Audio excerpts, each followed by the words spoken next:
طبق اطلاعات امید خاور سنه 1 دکبر سال روان با سپارش از آزگزار سلطنت ملی پیشوای ملت پرزیدنت جمهوری تاجیکستان محترم امامعلی رحمان و مردم جمهوری اسلامی پاکستان که در نتیجه آفتهای طبیعی سیل و آبخیزی‌های شدید ماه‌های آخر خسارات زیاد جانی و اقتصادی دیدند، کمک نوبتی بشردوستانه فرستاده شد. وابسته به بحران شدید اقتصادی و اجتماعی، تلفات جانی، نارسایی مواد غذایی، وضع مرکب اپیدمیولوژی، افزایش خروج بیماری‌های سرایتی در بین ضرردیدگان آفت‌های طبیعی در جمهوری اسلامی پاکستان با سپارش پرزیدنت جمهوری تاجیکستان پیشوای ملت محترم امامعلی رحمان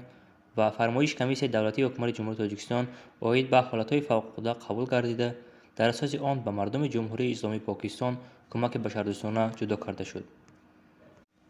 کمک بشردوستانه از مواد غذایی، سوزشواری، مسائل ساختمانی و مواد ضروری سانیتری و شستشویی در حجم نزدیک به 5000 تن از جمله 300 تن آرد، 20000 لیتر روغن رستنی، 100 تن گندم استعمالی، 100 تن برنج و مکران، 500 تن آب نشاکی، 1500 تن انگشت سنگ، 10000 تن سمنت، 5000 دانه شیفر، 100 متر مکعب تخته و بیش از 40 تن صابون خودروی عبارت بوده مبلغ 19,200,000 سومانی را تشکیل می‌دهد. طبق دستور پیشوای ملت، ساختارهای دخلدار مملکت برای تا قلمرو جمهوری اسلامی پاکستان رسانیدن کمک جداگردیده طبق دستور پیشوای ملت، ساختارهای دولتی مقامات طبق دستور پیشوای ملت، ساختارهای دخلدار مملکت برای تا قلمرو جمهوری اسلامی پاکستان رسانیدن کمک جداگردیده بشردوستانه وظیفه‌دار کرده شدند. از جانب تاجیکستان سرتیفیکت کمک بشردوستانه به جمهوری اسلامی پاکستان سپرده شد.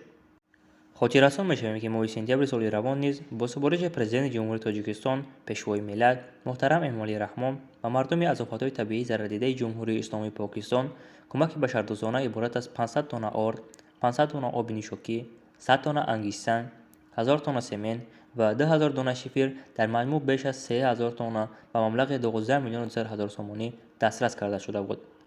تاکید باید کرد که این تدبیر ادامه سیاست بشردوستانه خارجی پیشوای ملت محترم امامعلی رحمان میباشد که در روزهای دشوار و وضع مرکب اقتصادی و اجتماعی دستگیر کمکرسان دولت و مردم دوست و برادر پاکستان بودن رهبریت دولت و حکومت تاجیکستان و مردم تاجیک را ثابت می‌نماید.